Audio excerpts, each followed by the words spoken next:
So, welcome to our next episode, and I'm so grateful that in the next few minutes I'm going to meet the person I've been always wanting to meet but never had a chance. And stay tuned to listen to an amazing story, another business story. I hope it will be very inspiring for you. So, watch out.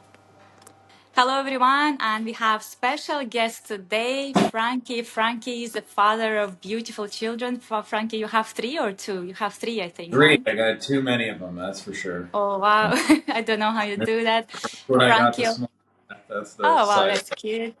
Frankie, daddy I make. also an author of incredible book, which I have here with me. I highly recommend you to read it. Even if you're not an agency owner, but you're a business owner, it still relate, guys, still relate. And I Yeah. think, Frankie, you also just launched another book, right? I would like to ask you more later once we talk, but tell us, please, what do you do? I know you live in Mexico and you have fancy lifestyle on the beach with kids, all relaxing, but what do you do? Well, I started my internet journey like selling stuff on the internet probably 20 years ago, and it's funny because it's become like a really cool trendy thing, but I actually didn't intend to do it. I was actually still kind of hanging on to the 9 to 5 job, and I remember I had a friend of mine. He called me up and he said, "Hey Frankie, I wrote a real estate course and we're going to sell it on the internet." And I remember laughing and going, "We?" Like, no, no, dude, you're selling your own damn course, right? Like, that's and he said, he said, "I'm not very good with computers. I can't figure this out." And I was like, "Well, I've never sold anything on the internet, so like, I don't know how I would do that." And he said, "Yeah, but you're good with computers. You'll figure it out."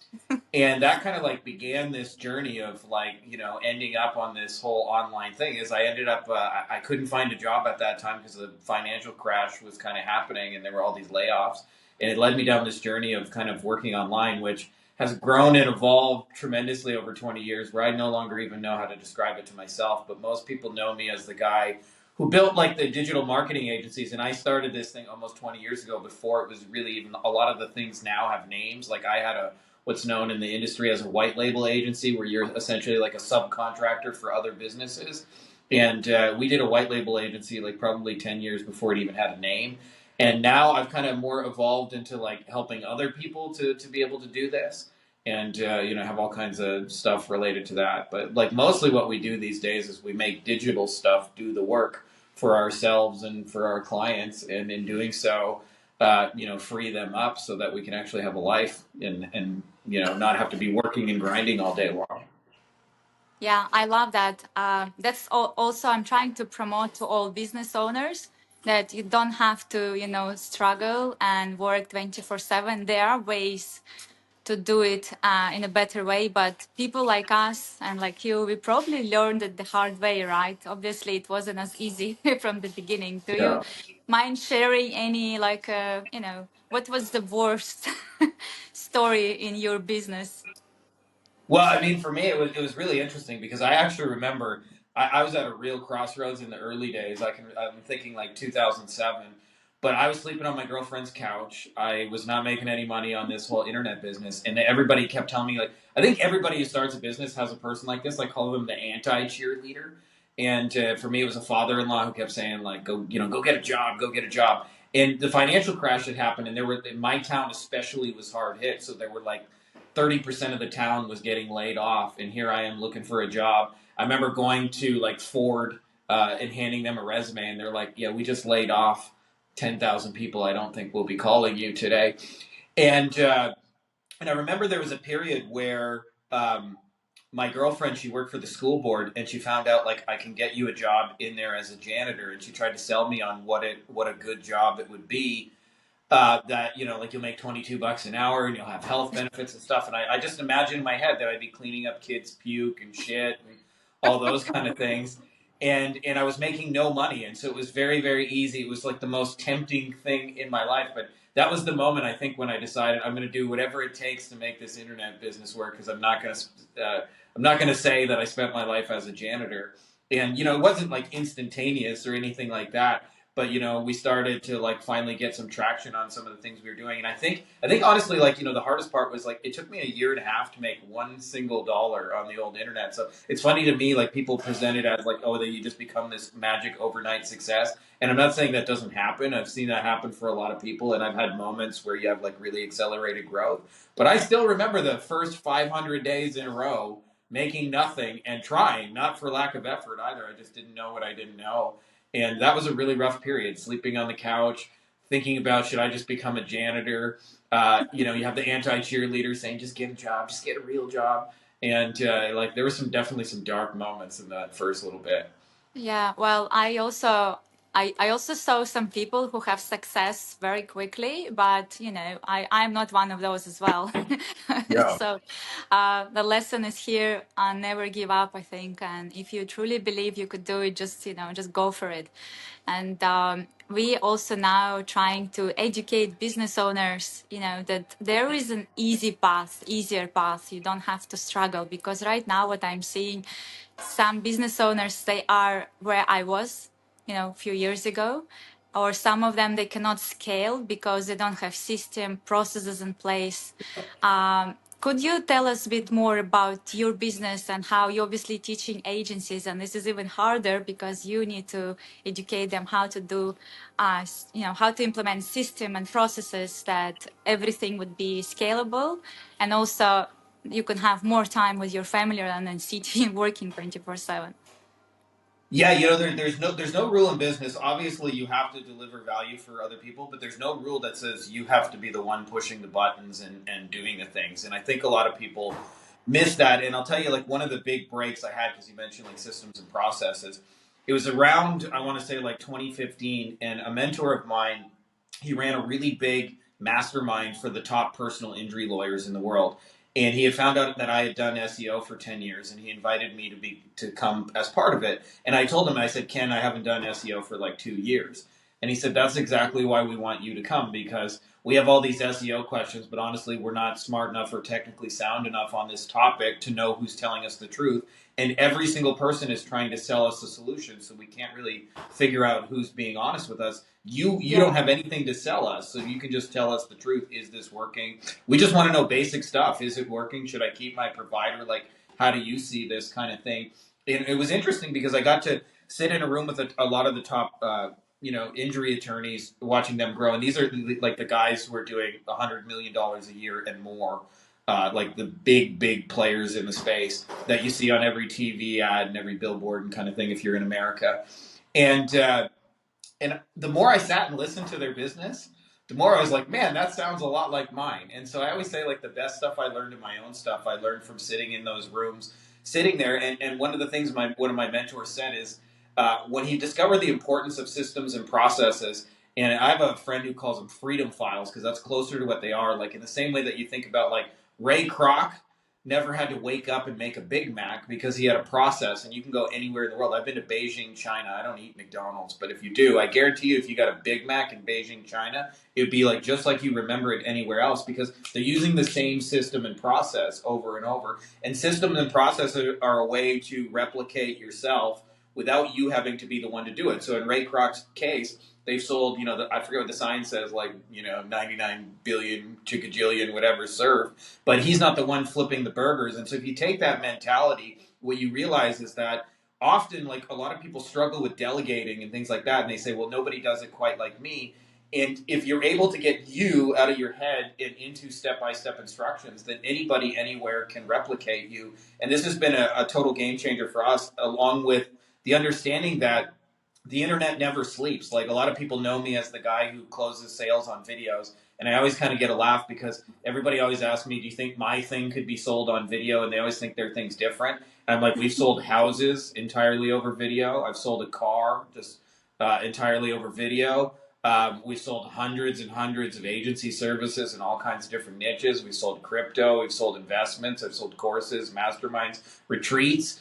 I've sold like local businesses service and architects and things like that. And so people always think their thing is different, but the beautiful thing about that is when you're able to kind of crack that code, now you have a 24/7, 365 day a year salesperson that sleeps. And then when people come in for whatever it is that you do. You have a process for handling that. And so work can be getting done, but there's no rule that says you have to be the one doing it. And for me, when I had systems and processes, that was finally the moment I could like actually be at the beach with my family and relax, because I knew that the work was getting done the way it was supposed to be getting done, and people were following my step-by-step instructions. And it just made it so much easier to delegate, because I didn't worry like, oh, nobody else does it like me. Well, get the process out of your head so they can do it like you, and then it's not so dependent on you. And a lot of, I think business owners in general struggle with that, because usually you care the most, you're the Yep. fastest at it,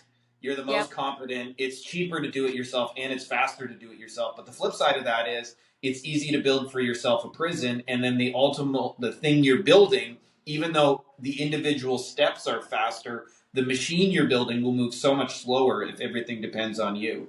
And so yeah, like you may be able to crank out that email 10 times faster than delegating it, but in doing so, now the whole machine moves 10 times slower because everybody's waiting on you. And so, I think we all go through it. It's a big letting go process where you have to learn how to let go. And I'll tell you, nothing makes it easier to let go than having a system or process, knowing that somebody's doing it your way and following your instructions. Because, like, I'm going to be real, like, Vera, I'm kind of anal. Like, I want things done my way. And the only way I can, like, truly like know they're being done my way is if they're following my step-by-step instructions for like, this is how you make a Big Mac, do not deviate from these instructions. Yeah, and unfortunately, we work with business owners, and it's still, I feel like it's a either mindset or they just, they cannot let it go. They cannot trust their employees could do it. I think it's all starts from here as well. And I used Yeah. to have it in the past, but now I'm like 80% I'm delegating, and I only do what I like to do. And I Yeah. leave. Sometimes I have to do something I don't like, but I try to, like minimize it. You just mentioned SEO services, and we are, as an agency, also offering SEO. And what's your opinion? You have more experience than I do, probably. What's your opinion on SEO importance right now for businesses, especially when we have ChatGPT and AI coming in? Do you think the old good SEO, is it still beneficial for businesses? Well, I think like personally, I find myself using Google less and less. But I'll tell you where for sure I still use Google, and that's not changing, is for like local businesses. So if you guys have like national something and you give and information is a big part of what you do, I'm finding I'm personally like using AI more and more to do that research. But if I want to go, to a dentist or find a plumber or whatever, like I find I'm still using Google. And so for those of you guys who have local businesses, I think it's one of the most important things you can do. I mean, I actually, when I first started doing SEO, it was by request. If you can actually like kind of laugh at this now, but in 2007 when I started, you actually didn't know very many people who did SEO. So people used to ask me, "Hey, do you know anybody who does SEO?" And often the answer was no, I don't know anybody. And so like I was actually in demand for the first year and a half, and then eventually, like that became really, really saturated, and people, started pitching it. But I remember the first time there was a plastic surgeon. He was in Dallas, and his name is Sam. And he had asked me to do some SEO for him, and it was about 6 months in. And up until that point, every time like a client had asked me to call, they were basically like, "These reports are so technical, it looks like hieroglyphs to me. What does this even mean? Like, how are we doing?"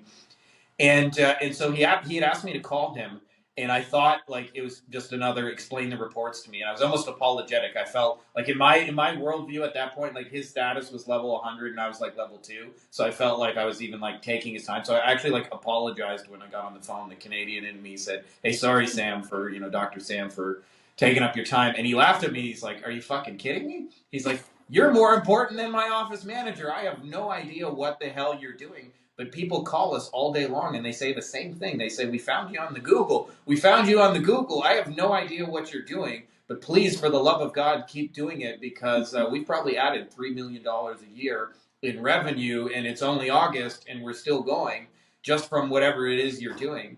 And that was my first like aha to like, holy crap, like when you do this stuff well, it's pretty life changing. Now, obviously, it's harder and it's gotten more competitive and there's more people doing it, but it doesn't change the fact that it can still be as life changing as it was. And like if you guys have local businesses, I think it's a must as part of your strategy. If people are Googling what you do, then you want to be in front of that.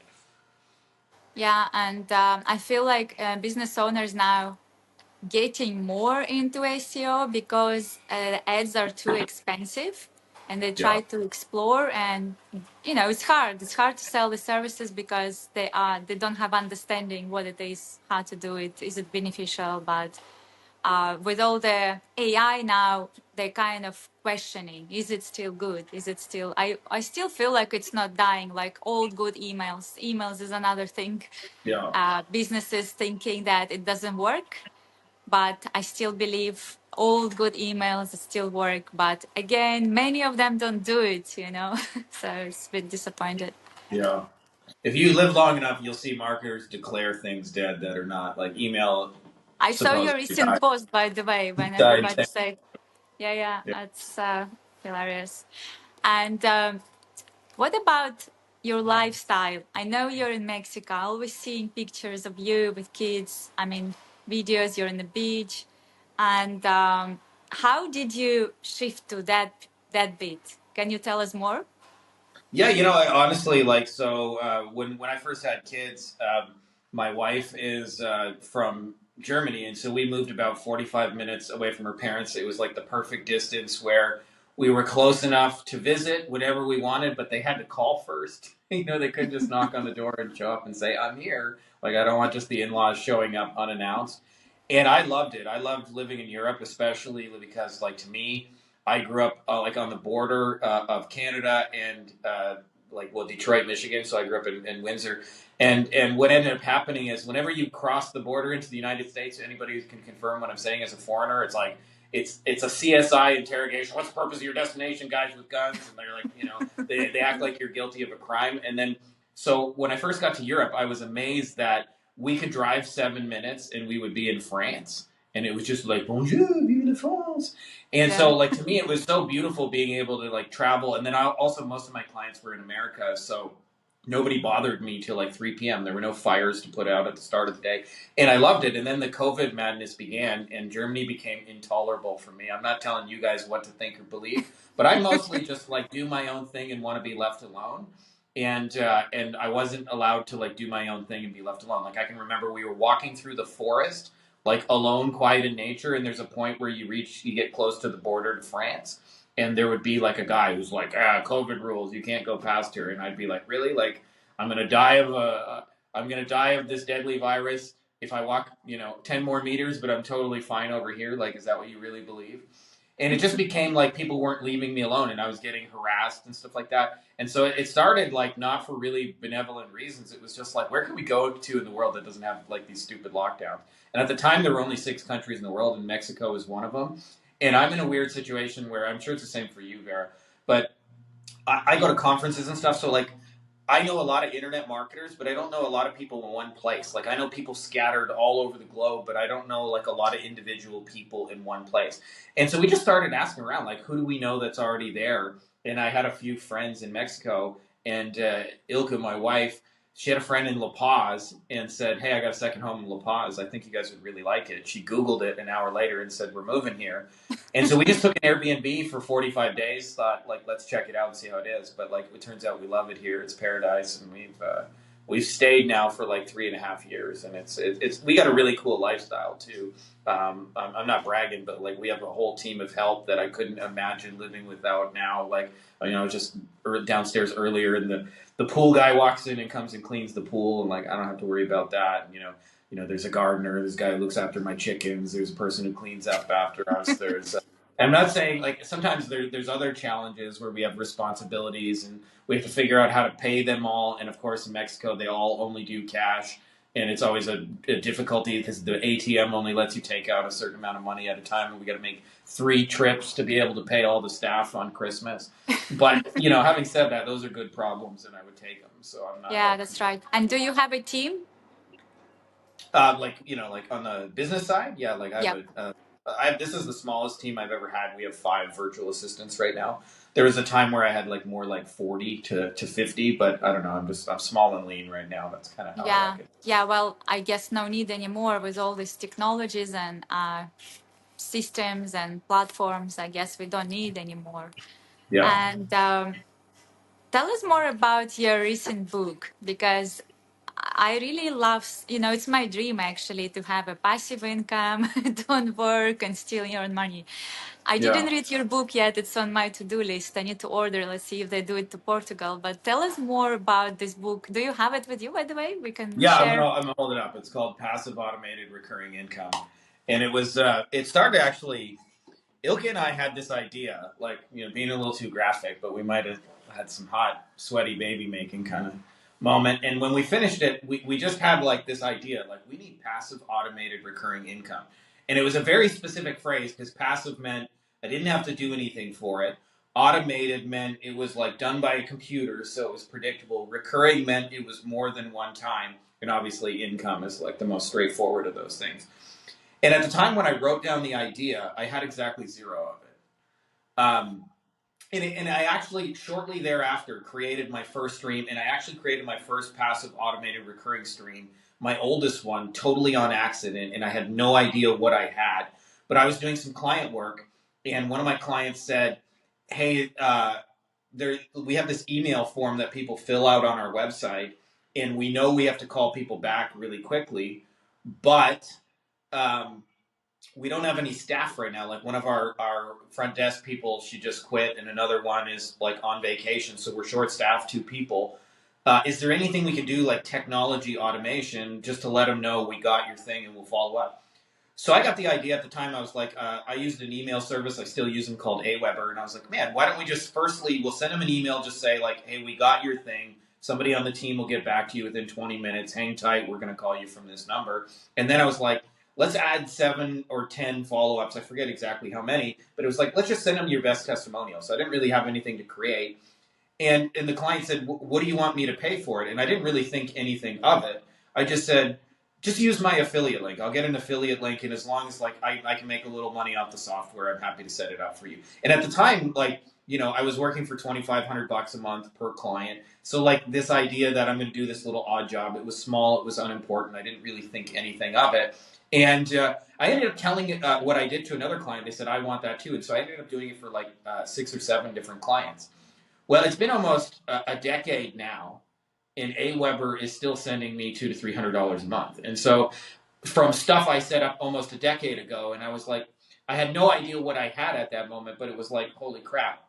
And what I started to realize as I did this longer, that I don't know if any of you guys have read Rich Dad Poor Dad by Robert Yep. Kiyosaki, Yep, but he I did. talks in there about like, when you're wealthy, you want your money to come from assets. And so he gave lots of examples of like owning businesses and owning real estate and owning stocks, and those were all really good things, and I liked them. But I mostly worked digitally, so I didn't really know how to apply any of that.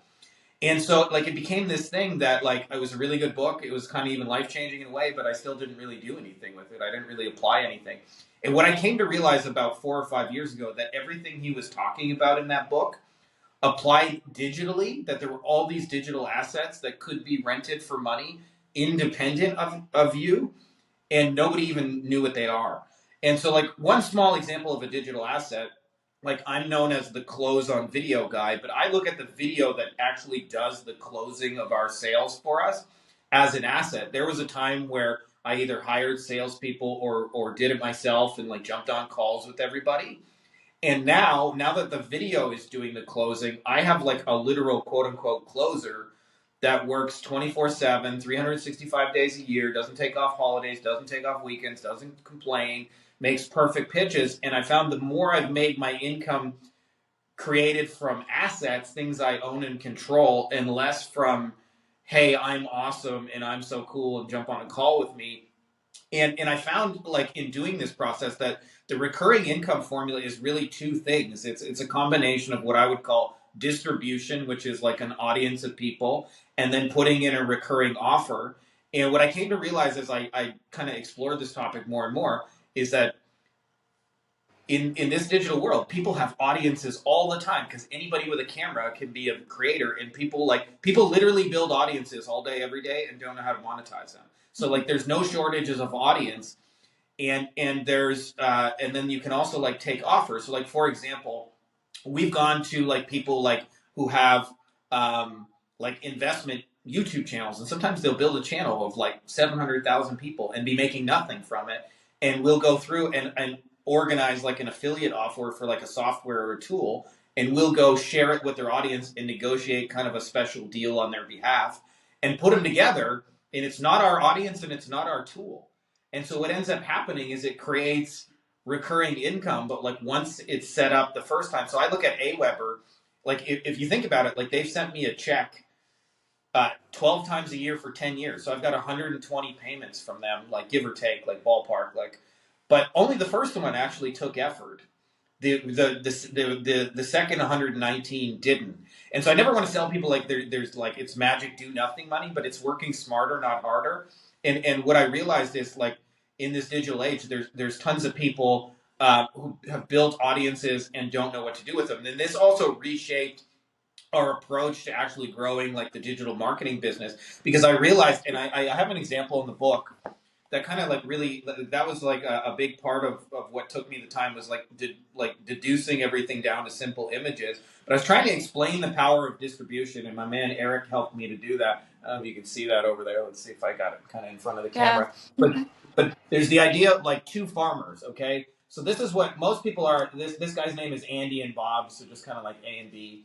And the first farmer is a guy who does all the things that most people do. He gets really good at selling eggs. So he focuses, like in other words, he focuses on sales.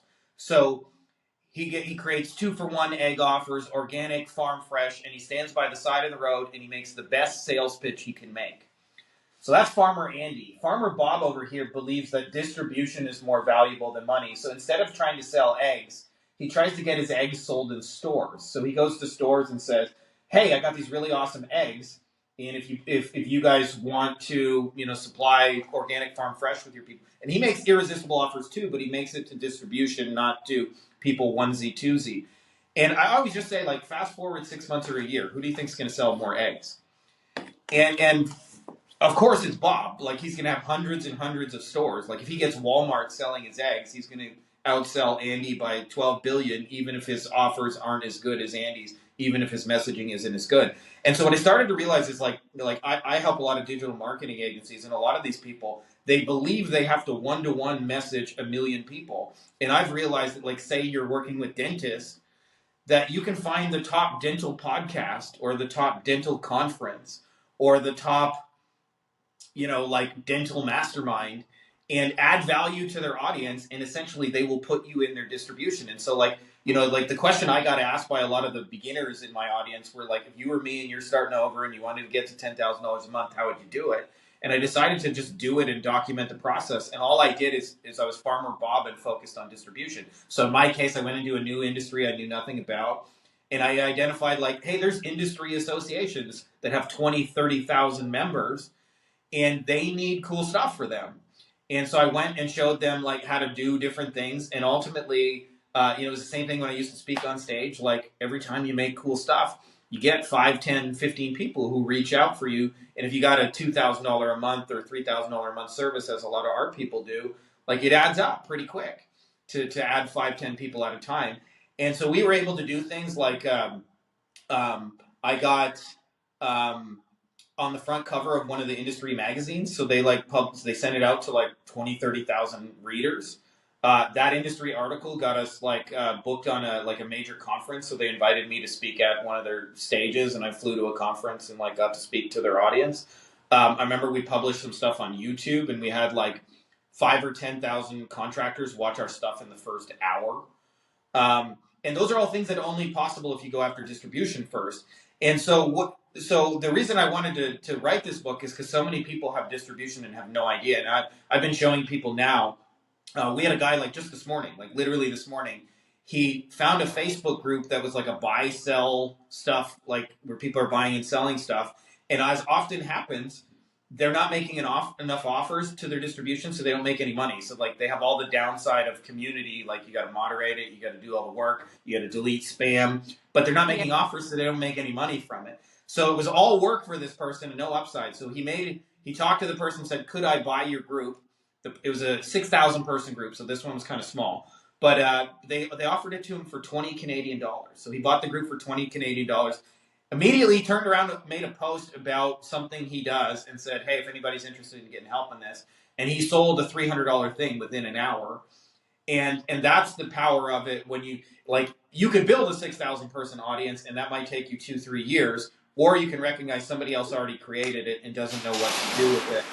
And so the real magic of this kind of second formula is recognizing where assets are what I call in the trash can, meaning like people don't know what they're worth. And there's like a real life equivalent of that.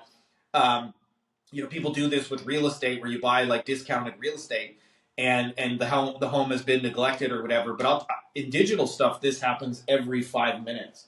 And thank you for that, by the way. Um, and with digital stuff, because it happens every 5 minutes, it's like, with a home, if you got $100,000 home and I offer you $1, you're probably going to be offended. But if you got $100,000 digital equivalent of a home, you probably don't even know it's worth anything. So if I offer you $1, you're going to see that as +1, not minus 999 or 99,999. And so once you begin to realize that there are these digital assets everywhere, you can detach income from effort because you can make digital stuff do the heavy lifting. You can make digital stuff do the work for you.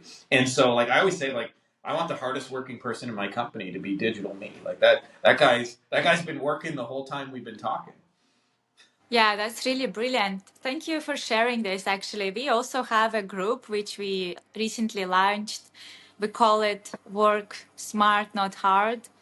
Yeah. And it's very small group. We're just starting. It has around 100 people in the group. But what you just shared is brilliant because it's really hard to start getting engagement from people. They're also busy. They're blinded with so many things. And what you Yeah. just shared, yeah, it's interesting. I actually saw one of your, I'm watching, I'm watching what you do. I'm maybe not commenting, but I'm seeing the posts you do in your group. And I was kind of fascinated with all these Facebook groups offer where you offer people go and buy the groups.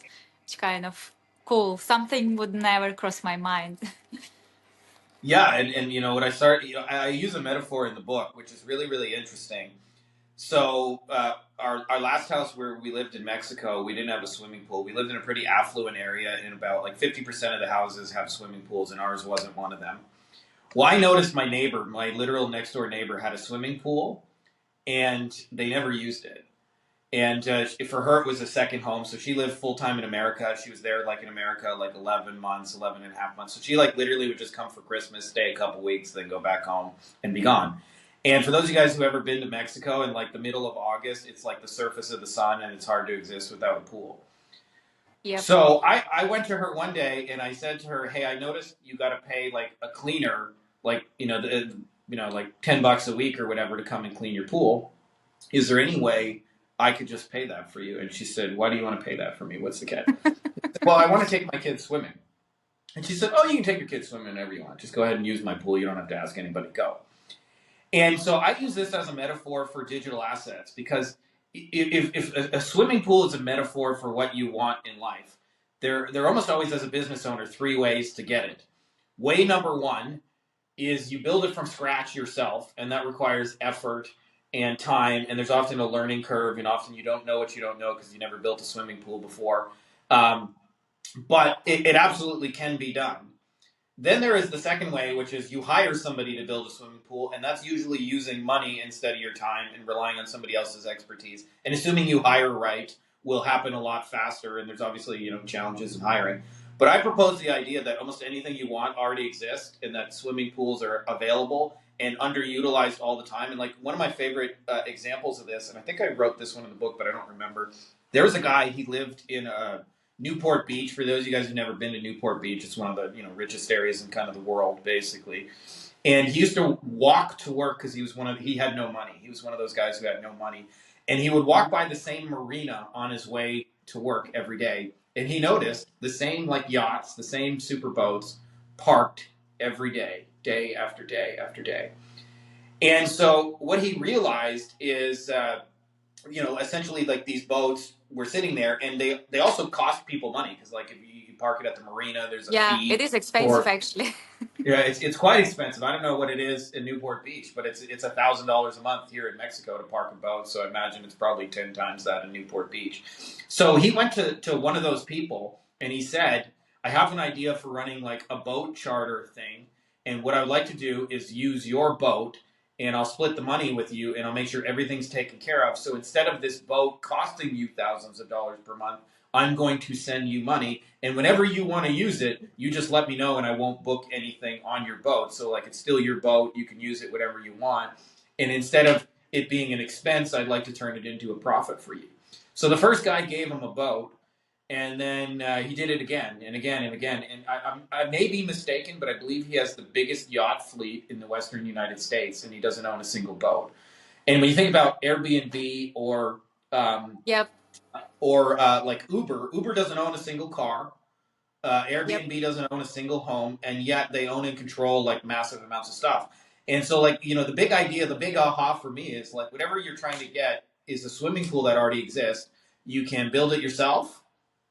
You can hire somebody to build it, or you can recognize there's unused swimming pools already, and this is where the key skill comes in. If you just know how to make an offer, not even a really good one, but you know how to make an offer to get control of that swimming pool, you can have all the swimming pools you want, and they're already there, and they're just waiting for the taking. Like anybody can. By the way, I've actually thought about doing the same thing here, and I probably will when my kids are older. But there's like a marina full of yachts, and I'm like, man, I want a boat I can take out with my family, but I don't want all the liability. I don't want all the yep, headaches. I don't yep, storing it. I don't want to worry about maintenance. I'm like, man, I'll probably just do a deal with somebody where like, hey, I want to use your boat whenever, and I'll help you in this way, and let's do a trade and get a boat, but none of the downside of it. Because I really like I don't care like about actually owning the boat. I just want to take my family and go do cool stuff. Um, but I share that because like it's a shift in mindset of recognizing that everything you want is already there, and it's simply just an offer away from you taking it, and almost like they're in the trash can metaphorically. Like those yachts were just sitting there day after day after day after day after day after day being not used. Uber recognized there were cars parked all over the world that nobody was using. Like, hey, do you want to turn that into a money making thing by driving people around? Airbnb recognized there were homes all around just sitting around not being used. Hey, can we rent them for you as short term rentals? Um, so that's kind of the big idea of the book is that like whatever you want to get is just an offer. And so we're showing people right now in that group how to like get control of Facebook communities, especially related to whatever you sell. So if you sell guitars, like you can go acquire a music group for guitar players super easy. In fact, we had a guy do exactly that. Um, but like those kind of offers are just available everywhere for the taking, kind of thing.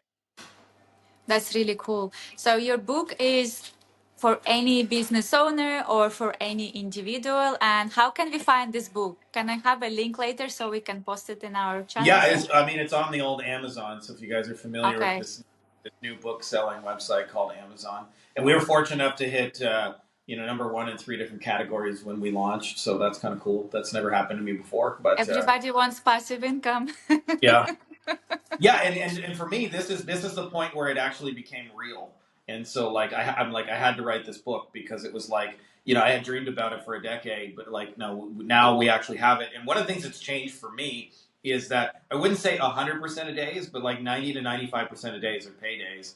And that means like I start with income before I do any actual work, which like has as personally I don't know about the rest of you guys, but as business owner slash entrepreneur, like the most stressful thing is the ebb and flow of the monetary, Yep. and the And a more the cash more I flow. know I have like recurring things that are going to be there tomorrow whether I do anything or not, it's just allowed me to personally chill out about all that a lot more than I ever did. Yep. Unfortunately, so many business owners they cannot take even holiday because nothing works if they're not there. Yeah. And this is the most. And I've been there too. I've been there too. And Yeah. this is the most Yeah, can horrible I just thing. say on that, Vera? I had a mentor of mine. His name is Ken. He's in the legal space, but he owns a series of business. He's a very, very successful entrepreneur, and I got to hang with him in South Carolina for like 4 months continuously around the clock.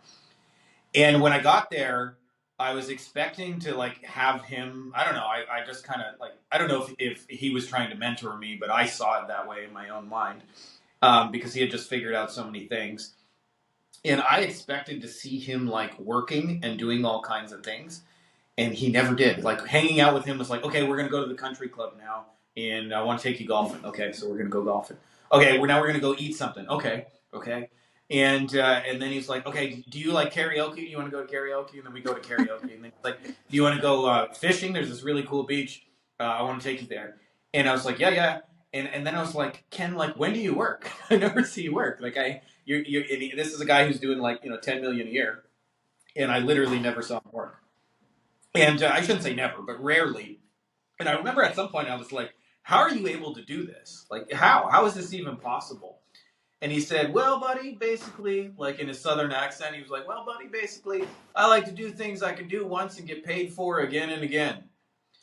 And when he said it, it hit me like a ton of bricks because it was like, I realized I had a lot of active income. So it meant like I was working and we were doing well for at least where my standard of doing well was. But I knew that if I stopped doing anything, it would all go to zero within like 2-3 months. And so it was all like, it was the opposite of do once, get paid again and again. And then at that point, I was like, tell me everything you know about this do once, get paid again and again, because like I see you living it. Like you're not stressed about bills or money because you're out on the boat and you have like recurring things that are coming in. And like, how did you do that? And a lot of the things that are in that book are modeled after just what I saw Ken living in real life. And, for me, it was like that was, there were a lot of little things like that that just showed me like this was actually possible, that it like business didn't have to be this endless grind of like getting up and working 16 hours a day and outworking everybody else, Yeah. that you could Yeah. actually work smarter.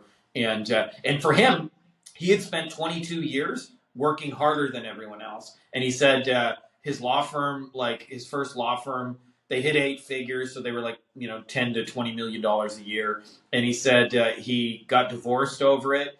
He almost went bankrupt 3 times because he scaled it so aggressively and like couldn't pay his staff and his team, and he was losing money and getting bank loans to pay this and that. And he said it was the most stressful time in his life. So he said when I decided to like do my second and my third business, I decided to do the totally opposite, where it was like it was all lifestyle. I was going to make sure my life worked first, and I was going to make everything else work around that. And a lot of those principles are kind of like what's in that second book. Yeah, that's really cool. I also, have same experience where I work 24/7. And then when, my health started telling me that I had to stop, Yeah. now it's all changed. My morning starts first with me, my coffee, my exercise, and Yeah. only then work. I don't wake up and run straight to my computer. No, first it's me, and then, but it always was different, when I had to flip everything, because I feel like, we're just insane. You're not enjoying what you do. That's the problem. You hate what you do after. Yeah. I've seen your morning killer workouts, and I'm with you. Like that's one of the things that is non-negotiable for me now, Yeah, you which know. wasn't always. Is like I need slow mornings. I need like some time just to adjust to the fact that kids woke me up too early, and like Yes, I had you. a former life as an employee where I remember Uh, waking up to an alarm clock. The day begins like and then you got to hit snooze like once or twice and push it as far as you can, and then you got to shower and brush your teeth, and you got to get out the door, and you're rushing, and then there's a meeting, and like your whole day till like lunchtime is stress and rush, rush, rush, and now I'm Oh like, yeah, no, I I need, hate that. Yeah, I do wake yeah, up so early because I have dogs. So 6 a.m. I'm yeah, walking the dogs. yeah, But I think they kind of taught me how to discipline myself, because still at the end we have to be disciplined. But yeah, even when I'm flying to office, I mean when I'm in Dubai, we have office. I don't show up to office until like 11 or 12, because first I feel like no, I want to have a coffee, I want to go to the swimming pool, and only then I go to office. So I don't try to yeah, do any meetings in a crazy time. But I used to, working with Dubai time zone, US time zone, crazy times, never yeah, sleep. I also have 2 kids, and it's really tough. And yeah, now I would like to speak about my favorite part. That's where we're heading that direction, where we help business owners to automate everything, automate and delegate. And now with AI coming over. What's your thoughts on that? I feel like I'm so fascinated with all this technology and especially the AI, the voice AI. I don't know. What's your thoughts about that? I feel like Yeah. it's gonna make all of our lives way easier, but so many business owners, they don't believe in it at all. I had a bit of like a questionnaire and still many of them don't use it. None of Yeah. them, yeah, all of them from my questionnaire answer that they don't use it. So what's your thoughts on that? Is it our future? Well, it's a disruption and it's coming whether you guys want it to come or not. So like it's only a question of whether you figure it out first or whether you're going to be last and too late. I noticed that like when I did SEO, the people who figured out SEO is important before everybody else had a really easy time ranking and often were very difficult to unseat. Like it could be done, but like it was essentially like a marathon and they had a 10-year head start from people who finally figured out, oh shit, we're running a marathon. And I'm old enough to remember when the internet first came out, and there was this idea that it was a very scary thing to give a stranger your credit card on the internet. Like you just didn't do that, and it was like you didn't trust it, and it needed lots of like signs and symbols that this was safe and secure, and you weren't going to get ripped off, and all those kind of things. And now you think about where it's come in that time. Like everybody I know shops online, like Amazon and eBay Yep. and even like unknown stores are way less perceived risk. Like everybody buys and shops online. And so it's not a question of if you were in those early internet days and you saw what was coming, I don't think very many people listened, but nonetheless it was coming whether you saw it or not. And I feel like AI is one of those things. But a lot of people then like react to it in fear and go, oh my God, it's going to take all our jobs. It's going to all replace Yeah. us.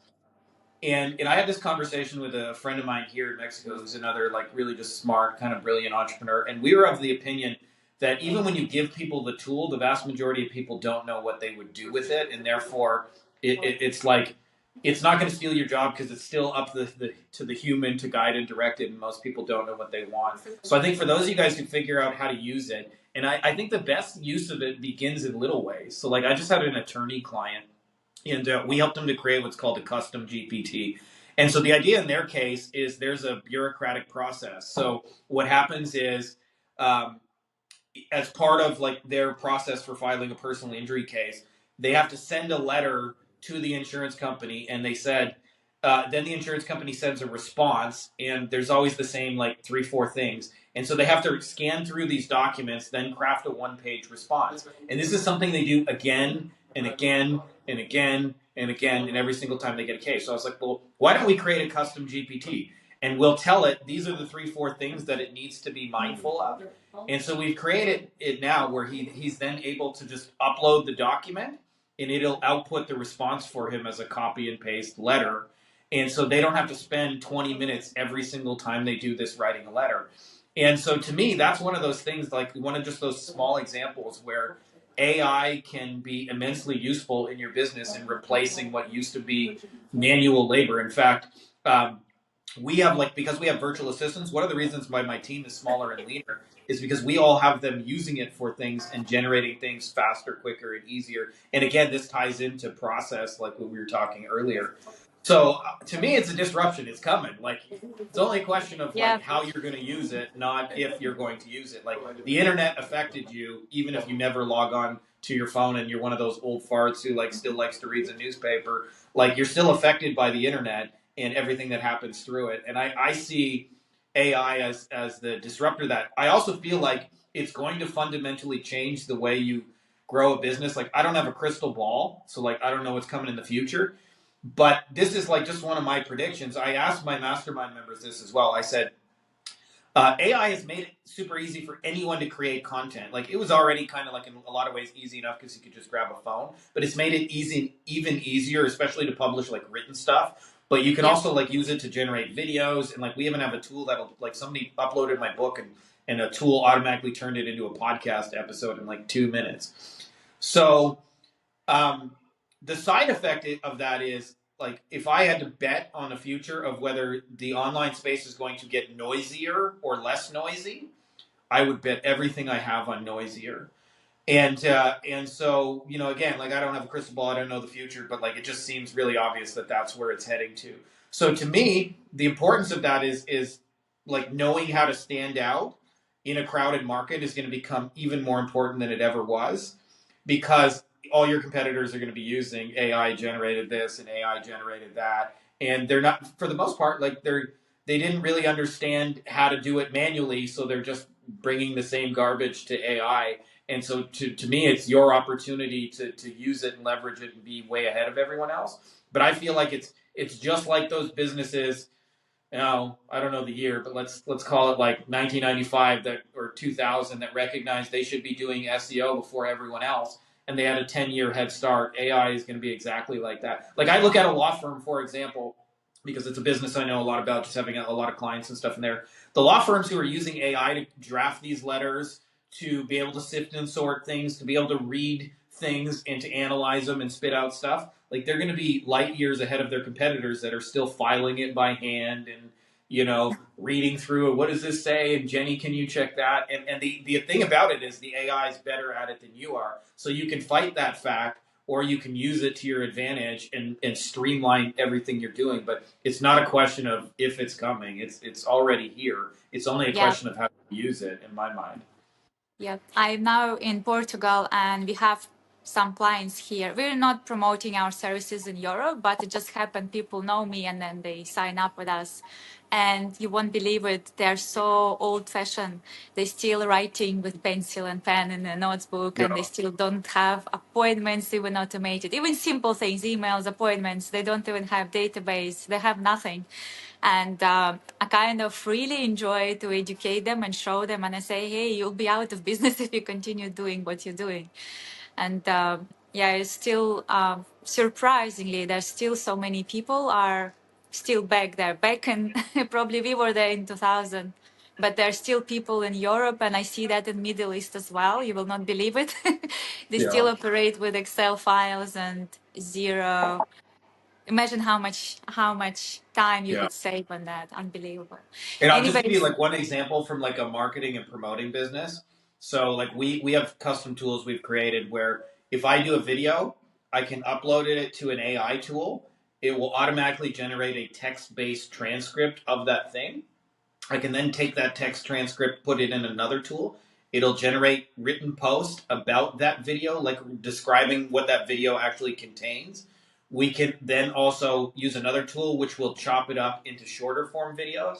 And we can make like 15, 20 videos out of one like long form video like this, and like write post about it. So that for me personally, I can spend like 45 minutes, an hour talking with you, and we have 20, 30 videos we're going to create. If you and I, like, I'm not saying we are, but if like we both have plumbing businesses and we're competing, and I got 20 videos that I can make in an hour, and you are still using pen and paper and trying to do old school and stuff like that, like, you're going to lose this online game because you simply are not like utilizing these tools. eh, sorry, I think somebody tried to call me, and then it's it's Yeah. paused. All right. Well, nothing happened on my end, so it's all good. Well, thank you so much. By the way, all the links you would like to share, your books, your videos, whatever we would share here, because I like to give value to people. If there is any value, of course, your book probably very, very valuable. I personally gonna go and order that. I hope they deliver it to Portugal. And you also mentioned some videos, the videos which helps to sell. Is it like in your course, or where we can find it? Where our viewers Yeah, I can actually find have it? a free training where I walk people through how to do it on YouTube, and it just comes from the fact that like, I've done a lot of sales calls for like services over the years, and what you find is you hit the same milestones and people ask the same questions. They sometimes ask them in different ways, but you ultimately realize people are after the same sorts of information. And so what I figured out is that if you preemptively answer the questions that they would normally ask you before they ask, then you can sell just about anything. And like, one small example, I remember when we left Germany, like, we had a ton of stuff, like mostly kids stuff we had to get rid of. But you can't really take your entire like, house and all your stuff Yeah. on a plane. It just like it's not really feasible. And so I remember we had to downsize, and one of the things is we had a washer and dryer, and I remember having to sell a washer and dryer. And it was very interesting because we uh, like didn't really have time to get rid of all the stuff as fast as we needed to. So I remember my wife went on eBay, like classified ads, so like a Craigslist equivalent, or like any classified site you guys would use, made a little video of the washer and dryer, and instead of just like trying to be this awesome marketing video about like it's so great and you should get it, it was just like a video of like, here's the washer. Let me put in a load of clothes. You can see it run. You can see it kind of wobbles a little bit, like the leg's not perfectly right, but other than that, it's pretty good. And then here's the stuff coming out. You can see it's dry. Took about an hour. This is how much money we're looking for it. These are the days you can pick it up. And just really describe what the thing is, how much it is, and all the details you would need to buy it. And I remember like that was one of my first ahas, but we had 30 people message us in the first 30 minutes. And I remember one of them just like, hey, I'll just send you money, send us money and said, can I pick it up Tuesday? And they came and picked it up Tuesday. And I never even saw them. Like because the washer and dryer with the house setup was in like a shared basement, like as a lot of European houses are. And so they just went in the basement, picked it up. I'm like, all right, nice doing business with you. So I literally, like, we just posted a video. They sent us money, and they came and picked up, and I never even saw the people that bought the washer and dryer. And so, like, this can be done in almost any business. I know people always think, like, oh, my business is different. My people would never go for that. Yeah, But like I said, we every sold business houses owner and say that. cars. That's really Houses and cool. cars and like crazy amounts of services. And so we got a YouTube channel called Beyond Agency Profits, and I've got a channel or a training called like Loom Video Sales, and it walks you through exactly how to sell. Because there's a format. You're just essentially answering the questions they would ask you in the order they would ask them. It's like it's a sales call or a sales presentation in fast forward, and it's not hypey. It's not like annoying. You're literally just telling this is the washer dryer. This is how much we're looking for. This is what it does. Yeah, This is how that's much you really want for cool. it, and you'd be amazed how many people would buy things from you if they were only able to just find out how much it is and what they're getting for it. Yeah, that's really cool. If you don't mind, I would like to share those links below so Yeah, of people course. can see. Thank you so much for your time. I really appreciate it. It was really cool speaking to you. I will be still following you. I'll get your book first and then. Same. I'm a fan of you too. So it goes both ways. Awesome, awesome. Okay, let me just